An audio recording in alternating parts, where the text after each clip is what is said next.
I'm Van Sebastian, here with my co-host S.A. Baz Collins for this week's Written on the Edge Season 10, Episode 38 interview. We'll be talking with Elizabeth Roderick and discussing her series, The Tales from Purgatory. So let's get to know our guest.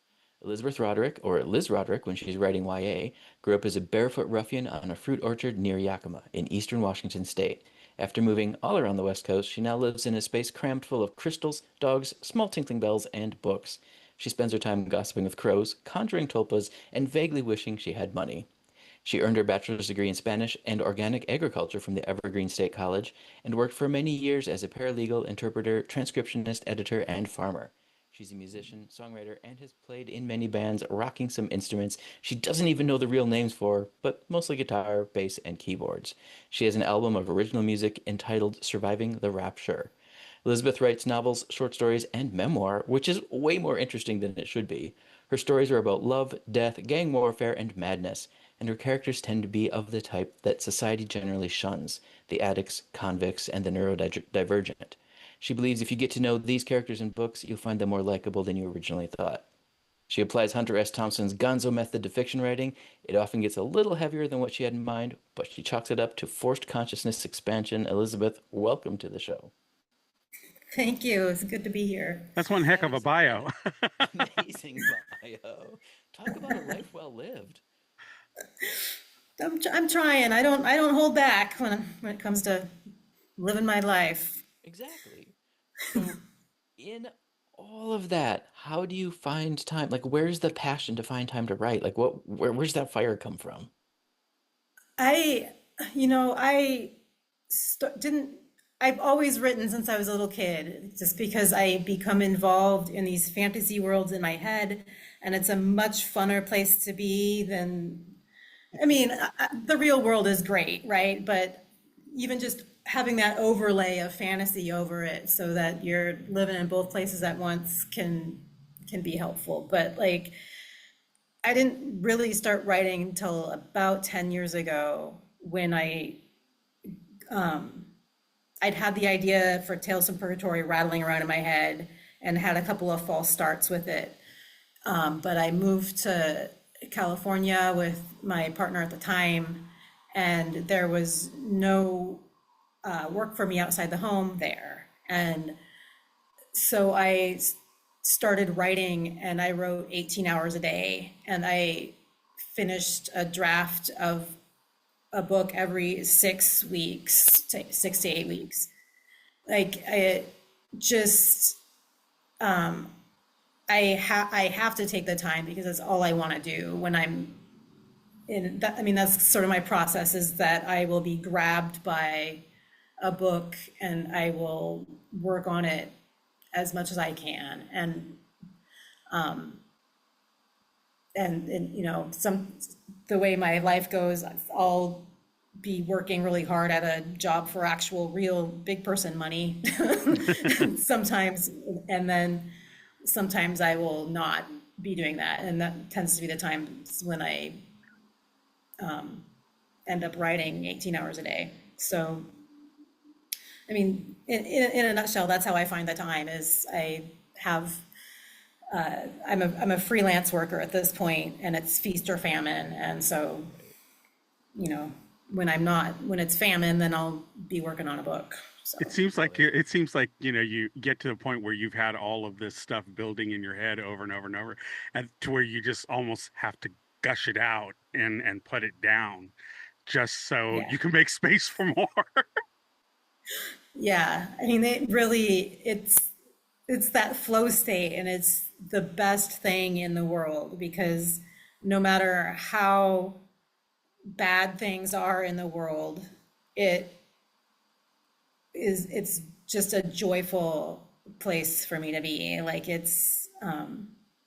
I'm there with my characters, and it's a real sort of alternate reality for me. And it's you know I don't know what a psychologist would necessarily say about it as a coping skill, but it works for me. It's fun. I like it. Nice. Well, and as a writer, sometimes our characters become our friends, and you've had these friends for 10 years. Yes. So Yes, let's for talk better or about. worse. Well, Well, let's tell people about Tales from Purgatory. So you said it's 10 years in the making, YA series. If I were to see books one and two on a table in front of you at a Pride event or something, what would you tell me about them?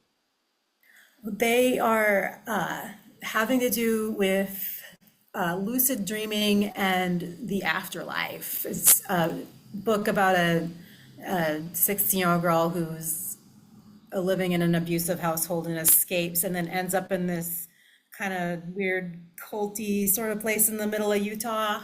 And it's this rogue scientist who is he thinks you can reach the afterlife through lucid dreaming and is trying to map it out scientifically and describe the laws of that alternate dimension.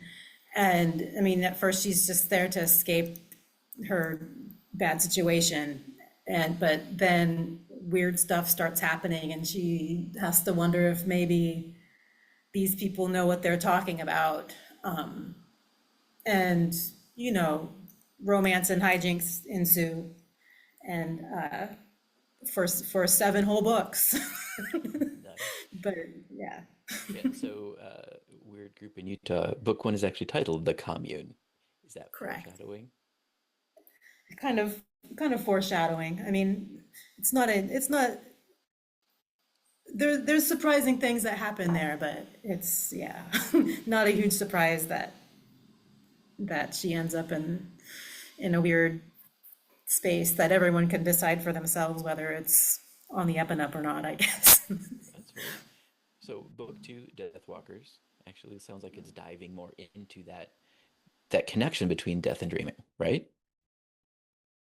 And also just dealing with this genius tech billionaire who has hooked up a computer program to the afterlife to try to regulate who can get in, like who can be reborn,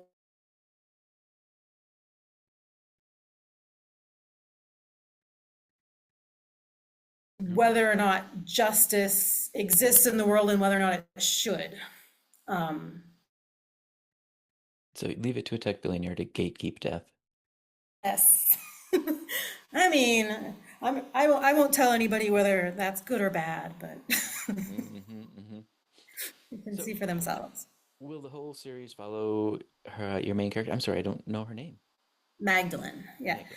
Okay. Sort of. The first 3 books deal with Magdalene, and then the books 4, 5, and 6 leap forward in time, but Magdalene is still involved. I think it would be too much of a spoiler to say how, but Don't worry yeah, about it. but it's more the books 4, 5, and 6 are really a lot more sci-fi and dealing with like the tech aspects, and they were really fun to write because they're like 50 years in the future in sort of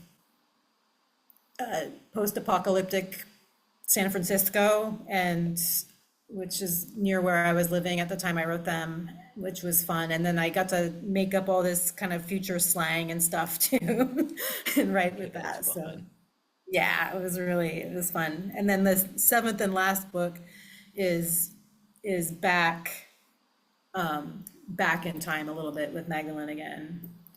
And yeah, Okay. So books one and two are out now. People can buy them. correct. And book And three the in a couple months, right? in a couple months, yeah, they're all written and all edited. I am mostly waiting on the book covers and plot twist. I have moved to Bosnia and Herzegovina to meet the cover artist who I met through a recommendation on Fiverr. Yada, yada, yada. I am now in Bosnia, trying to wrangle a longer term visa to move to Sarajevo with the Wow. cover artist. So, and we're writing a graphic novel and together as well. So the covers aren't coming as quickly as I thought they would because we got distracted. But So I'm But assuming yeah, that the graphic novel is a completely different entity from the universe we're talking about. sort of like a lot. I get really involved in my books, like I said, and like the lucid dreaming afterlife aspect is actually very real to me. And I guess it's kind of like I've written 18 books, and it's kind of like, you know, how Stephen King, the Dark Tower universe kind of shows up in a lot of his other Mm-hmm, ones. Hmm. mm-hmm. That's kind of how Purgatory is for me. Like it is an like alternate realities, um, and the survival of consciousness past death is something that shows up in a lot of different ways in all of my books, and it's very much present and the books that Malenko and I are writing. So, sort of like, but you know, in this universe, it is more of a conversation about psychosis and neurodivergence and stuff like that. Just in larger context of how it's viewed in society and how and just what the experience is like if you're Navigating it. experiencing it. Yeah. Yeah. So it's a slightly different conversation from just a fantasy novel, I guess, but Yeah, similar themes. love it. So before I hop on to some other topics, is there anything about this series you want folks to know that we didn't think to ask? I don't think so yet. Just it's my favorite, and I think a lot of people will like it. One question I do want to have is uh, from what I'm gleaning from here, the way you're describing it, it's that it's not a dark and heavy book so much as that you do have, because you said you hope that by people reading it, they will come to like people who do have this to deal with. And so you're trying to get them to understand what navigating through life with the neurodivergency in with, and I'm trying to see, is there any kind of thread that will coax the reader into that understanding that you want us to make sure get out there? Because I think people think and they go, oh, that could be a really heavy book, and I don't, so I'm trying to figure out how do you broach this so that the reader falls into it, the power of the story seduces them into falling into it. That's a really good question because yeah, that's something that one of my other books, The Other Place, is written first person from the point of view of a young man with schizophrenia. Although he reads more, and a lot of people, this is a larger conversation as well. He reads more like he has autism, and Mm. autism and schizophrenia are related. So it's kind of, which I didn't know when I wrote the book. Anyway, but it when people hear the subject of that book, they automatically think it's dark, they think it's scary, they think someone's going to get murdered. And my that when I was searching for a publisher for that one, that was a huge hurdle because that's what the publishers expected. And I had to get a publisher to take a chance on it because they had published other stuff of mine in order to get it out. Because I absolutely don't approach that subject. I mean, there's darkness and heaviness Right. and everything, Right. but there's joy, there's humor, there's beauty in those states of mind as well. And a lot of the darkness and heaviness comes from the outside of how people are perceived and treated. And so the way that I sort of try to bring people into that world is to just put them into it from that point of view. I just love it because you're talking my language. I write from perception about perceptions too. That is my main focus because they govern everything we do, and nobody gives Yeah, them their due. Nobody exactly. understands that they can be wrong. They just proceed thinking, oh, whatever I perceive, that's what it is, and they have no idea that those perceptions are easily manipulated. And you can have, as you say, the publishers were like, oh, we're going to get this kind of thing because that's their perception, and yet it's has that, it's not exactly that at all, and I think that's one of the reasons why I asked that question, because I was curious if that was your angle, and you're talking my language, so I get it. I get it. That's really cool. Yeah, because reality is super squishy, and Yeah. you know, I do legal transcription too, and so I will like transcribe witness interviews, and not only will I get the same story, like all these people saw the same event, and I will get the same story from a lot of different points of view, but then I will transcribe all of the same witnesses speaking over the course of a year, 2 years, 3 years. Mm-hmm. And memory is also super slippery. And Mm-hmm. so, like, they will, their recollection will completely change. Mm-hmm. And so, yeah, anyway, a little off subject, but yeah, the brain, weird and wonderful and bizarre thing. Yeah, well, and it's interesting because the whole concept of there's a latest theory now that in order to recall a memory, your brain has to break it in order to rebuild it so you can relay it. So, which I found very fascinating that because it's like a copy of a copy of a copy, therefore it has gaps that your brain tries to fill in that it doesn't recall anymore. So it tries to make the whole picture again, which is, I Yeah. think, a really interesting way of looking at memory is that you break it in order to recall it. So Well, it's and I've noticed, like, oh, sorry, I didn't mean to cut you off. no, no, no, no, no. Um, because I've written memoir in real time before, and I'm doing that again right now since I'm in a new experience. And I've noticed in the past, like, because when you write memoir, like, sometimes you'll slightly change what someone said or the order just because it has a more Yep. coherent Right. arc. Like, you And keep the the truth, narrative, right. Hmm. but you can switch things around a little bit to make it more dramatic. And especially when I'm writing it in real time, I will remember it the way I wrote it, even when I know I changed it. Like I will have the memory that I switched that around, but my memory that stays in my head will be the way I wrote it. And I'll have vivid it's creepy and crazy.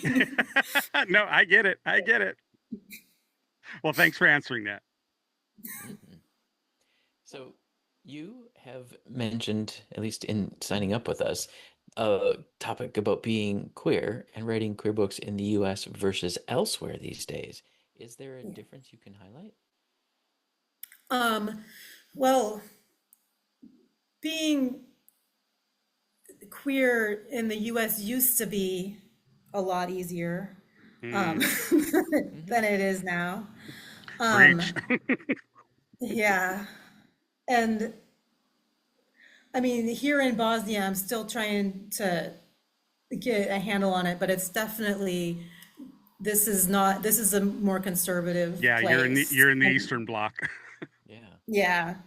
And I mean, there's tons of queer people here, and slowly, learned the language is really freaking complicated. And I Hmm. decided 10 weeks before I came that I was coming here as opposed to Nicaragua, where I speak Spanish. Yeah, Anyway, I couldn't figure that out with your bio. I'm like, wait, she learned Spanish and mastered it so she could move to Boston. I I'm wanted like, to be girl, Spain is right Malenko. over there. I know. Well, I might still end up there. We'll see what happens with my visa. But yeah, the language here is really freaking complicated, and I've only been trying to learn it for like 3 months now. So I'll meet more people, but it's definitely more underground here. do, But do I you mean, one of find the that there are reasons people who speak English there? Or, I mean, there are, but it's not, it's mostly people like in Sarajevo who work in hospitality. Like ah, you'll find people who speak English. My friend Malenko speaks perfect English just because he's a genius and listened to Muse and watched Goonies or whatever and right. somehow picked up perfectly. But American, yeah, American, yeah, yeah, through American media, yeah. through American media. But, you know, going to the grocery store and trying to navigate all of the bureaucracy that I have to, I need help. Like there's not a lot of people who speak English here. But but yeah, it's definitely different. And but I came, the reason I left the country is because I am wanting to try to help set up like safe houses and stuff for trans and queer people especially. I mean, to try to get out. And it looks like Canada is finally starting to take asylum applications seriously. Mm. And so it looks like that's going to be kind of where, I mean, I'm all new to this, so I'm trying to hook up with, I'm not good at organizing stuff. I'm trying to hook up with other people who are doing this work, and because I don't want to reinvent the wheel. But yeah, I've made contact with some people in Canada who might be willing to collaborate on it, because that's, I think, a real issue in the United States right now that is pretty scary. And Yep. it's, you know, as conservative as it is here, and even with some of the conversations I've had with people, like it's not being used as a lever of division in the United States. Like the hate here isn't being stirred up in people the way it is in the United States right now, that is making it so scary. So, I mean, that, like, I, I don't think my books that are labeled like lesbian romance have been banned yet on Amazon, but we've all just kind of been waiting for that to happen. Mm. And it's, I don't know, like, I guess I'm not really answering any sort of question here. It's just Well, stuff has, I'll just say, one of the things you can do definitely is maybe keep an eye towards Scandinavia, because they're a lot more welcoming. They also are taught American English in school, so yeah. you can find anybody in the Scandinavian countries, with maybe the exception of Finland, but because nobody knows what they're speaking. But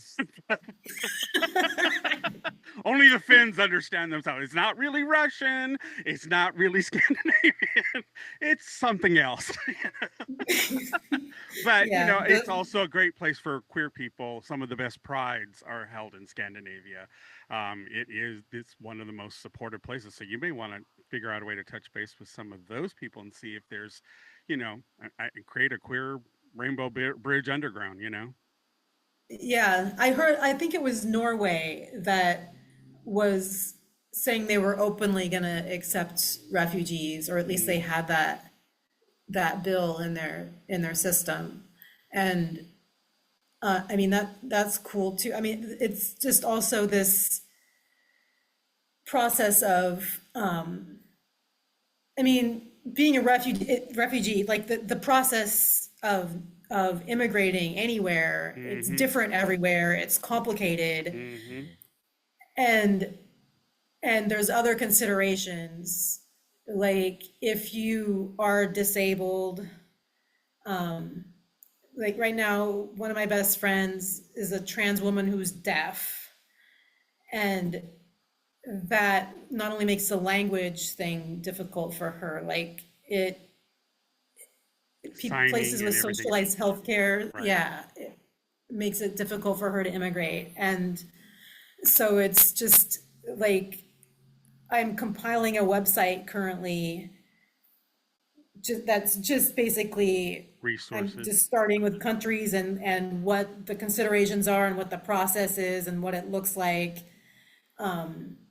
And which is probably going to be the biggest part of my actual job, because, and then just supporting people and with GoFundMe's and with stuff that they have going on, like lobbying consulates to take on refugees. I mean, the world is starting to notice what's going on in the Mm. US, which is good. I thought it was going to take longer because it's been like this safe country, for so long, and that a place that's accepted refugees, and they have like the safe third country rule where, like, if you're from those other countries. countries won't, Yeah. yeah, won't accept people from the US. And so I'm glad Canada at least is starting to back Canada, off on that. Canada, where the U.S. should be. Yeah. Yeah. That needs to be our motto. The U.S. that Yeah. almost was. Mm-hmm. All right. Yeah. Oh, you know, Is there anything else you want to share with the world? I think I've shared a lot. I You think have. that's As a matter of fact, your your activism work was something I didn't know about. Kudos to you. Let's Mm, promote that far and wide too. When you are thank you ready for with that. that website of countries and processes, let us know so we can add that to your page on our site. all right. And also, there is one more thing. I have a signal chat for people who are interested in leaving the US, like whatever level of interest you are, whether you think it's plausible for you at this point or not. It's just people sharing ideas and experiences and support, Hmm. and also to help boost GoFundMe's and stuff. So if anybody is interested in joining that, I think my website's on there and I have a contact page on there. Just get a hold of me, however, and I'll add you into that. I'll make sure people know that from our end as well. I don't know if you've ever watched Roman's channel on YouTube. He's a very big YouTuber. He's a Russian expat who went to Georgia and now he's in Portugal. And he often talks about his expat experience being a Russian and having to navigate the European waters. You might want to watch his channel. It's No Fuckers, but it's NFKRZ. That's how it's spelled. But if you get a chance to go check him out, he often talks about the process he goes through. And he's also very queer friendly. He has gay friends and stuff. So, but he's really, really kind of out there talking about these things, especially because he's having to live it and live it with a Russian passport, which has been a nightmare for him. So it's a great Yeah. resource. Sometimes finding other YouTubers who are going through it is a great way to make those connections and help the conversation going. I will check that out. Thank you so much. Hmm. Nice. Well, are you ready for our get to know you questions? Sure. Hit me. See, We're gonna. if all that wasn't enough. All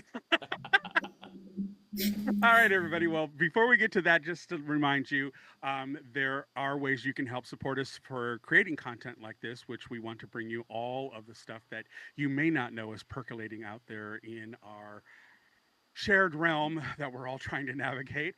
You can go to patreon.com/rope podcast and help us with a monthly donation. Or there's also media up there, reactions that I do with Albert Nothlet that we do to queer media and we comment and talk about it. And so there's all of that up there that you can buy individually or you can buy a complete series. I will be expanding our presence on YouTube for our YouTube memberships, which are watch alongs that we have a little portion of the thing we're watching and you sync yours up and then you can see our reaction while you're watching the movie along with us.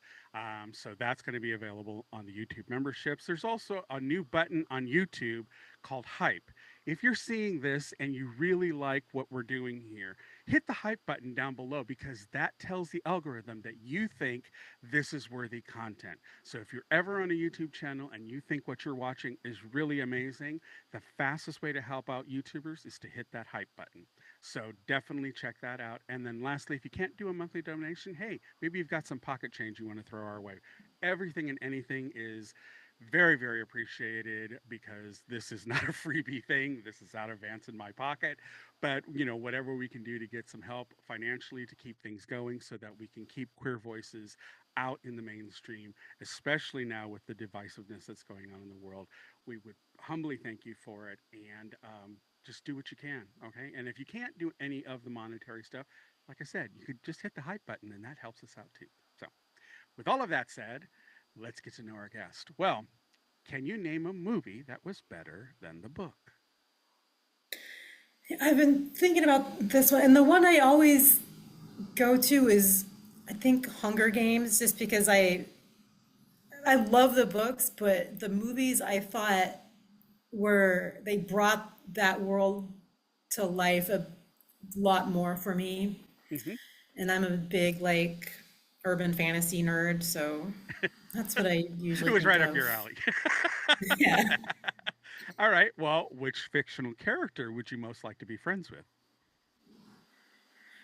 I mean, I am gonna be a navel gazer here and say one of my own, Gavin Kavanaugh, the tech billionaire. And there's a huge long story behind that involving all sorts of weirdness, but not because he's necessarily a good guy, but he's an interesting Is an man. interesting one. Yeah, that those are usually the most fun. All right. Well, what's the most fascinating fact that you know?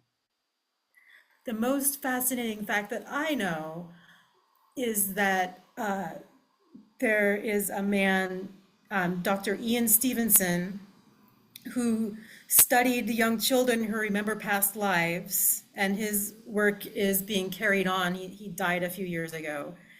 And he studied thousands of kids across the world who remembered, and not famous people, but just regular people selling, sausages in 3 villages away that they had no way of knowing, and they're 2 years old and can name every member of their family and want and cry because they miss their baby or whatever. And then they finally ended up taking him over this other village and they recognize everybody. And so there's solid science suggesting that reincarnation might be real, that doesn't get talked about enough, but it's been in like Scientific American, and they're like, yeah, we can't explain this, but since it's not, I don't know, that sort of thing interests me more, I guess, than a lot of mainstream scientists. Okay. All But right. Well, what was your favorite subject in school? uh, depends on what part of school, but chemistry, I think. Oh, Chemistry is interesting. cool. Okay. That's cool. All, all of the world fits together in cool little ways. That's what chemistry is about, All right. I guess. Excellent. Okay. Well, before you make a telephone call, do you rehearse what you're going to say? I'm assuming in Bosnia you do. Yeah, but even in English, no, I fastidiously rehearse every interaction I'm ever gonna have, and it never goes the way that I want, but I still try. Well, hopefully we're not too far off the path. No, this, Okay. Well, what current event or causes are you passionate about? well, I mean, the ones I've talked about, and also the uh, especially the for-profit prison industrial complex Mm, has always been a big one for me, as well as immigration issues, since I speak Spanish and I worked in immigrant communities a lot of my life. And also back in the bad old days, I served prison time on a felony drug charge and was made to work. I didn't know before then that slavery was only abolished except as punishment for a crime, mm-hmm. and Mm-hmm. was made to work for 6 cents an hour. And all of us have been screaming since then that this is the direction that they were going, Mm-hmm. to just basically have new and bigger slave populations. So that's another one I'm passionate Okay. about. Great, great that you brought that out there. I'm really, yeah, we need to keep having these conversations. So that's great. Okay. If you Sure. could visit anywhere in the world, where would that be? Well, I think my next one, I think, is going to be Istanbul, Oh, which isn't that far interesting away from choice. me at this point. Right. Yeah. Wow. Okay, digital nomad lady. Okay, well, who, if anyone, was your first celebrity crush? Oh, I guess no, I did have a crush on George Michael when I was like 11. I was What? gonna say Scarlett Johansson, but I think it was George Michael. So that That says interesting things about my sexuality, so there Yeah, we go. yeah. Well, you gotta love George. He was out there parading it around under the cover, and nobody knew, but us queer people were like, "Yeah, that's one of ours. Hmm. He's on our team." All right. Well, Finally, what's your personal favorite recipe that you make, and are you willing to share it with us? um, well, I think my my most my easiest one is brownies because I made my own brownies recipe. Oh, And it's just they're super duper chocolatey fudgy. And I'm trying to recreate them. Everything's different here in Bosnia. Like the sugar is different, the flour is different, and the chocolate, and it comes in different sizes. And like, so I'm trying to remake it here. But um, in it's in the U.S. it's 2/3 cup of butter, um, 2 tablespoons oil, one or 2 cups sugar, 2 eggs, 1 cup flour, salt, and vanilla. And you just mix it all up in one bowl and pour it into a pan and bake it at 350 for like 15 minutes and then put chocolate chips or chocolate chunks on the top and oh then yes, bake it. yes, Yeah, bake it a little bit longer until like I like them super gooey. But yeah. That anyway, sounds excellent. I'm down. I'm down. Nice. All right. Well, you made super it through the brownies. list. Bravo, you made it through our list. Well, and adapting that recipe, how much fun is it to eat the mistakes? It's always chocolate and sugar, so it's never bad. Yeah, right. And European chocolate, I might add. Yeah. Yeah. Who knows? You might They stumble look on a variation. yeah. I have to get them where they look good because I made it for my landlady and they were like because the sugar is a different consistency and the flour is a different consistency and the eggs are smaller and so they were like falling apart and she was like, "Oh, thanks." But then she ate a bit of them and she's like, "Oh. Oh, I see where you're going with this." All right. Well, so you made it through the list. We've talked Thank that book three will be coming out in a couple of months. Where should people go to find your signal chat, to keep up with announcements, to springboard to any socials that you use? What's the best place?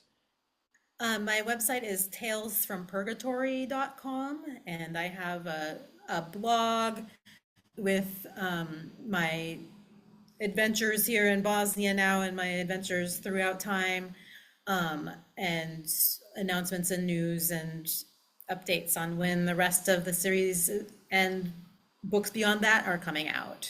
So, and a contact page for all of that stuff.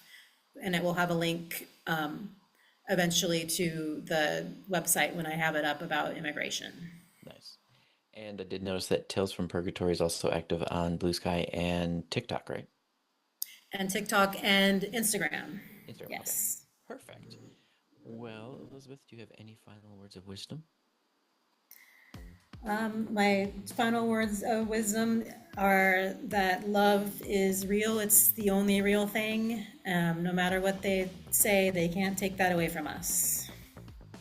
Yep. Fantastic. Well, we'd like to extend a huge thank you to Elizabeth Roderick for joining us.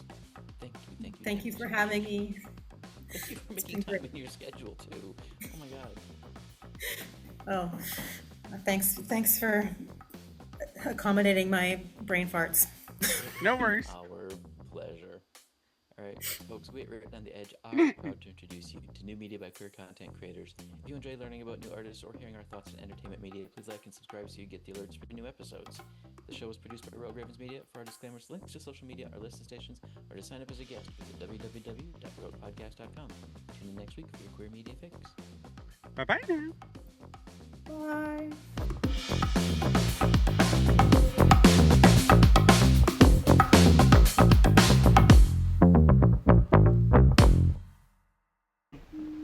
Oh, what's that? Closing time. The bums rush in melody, dear.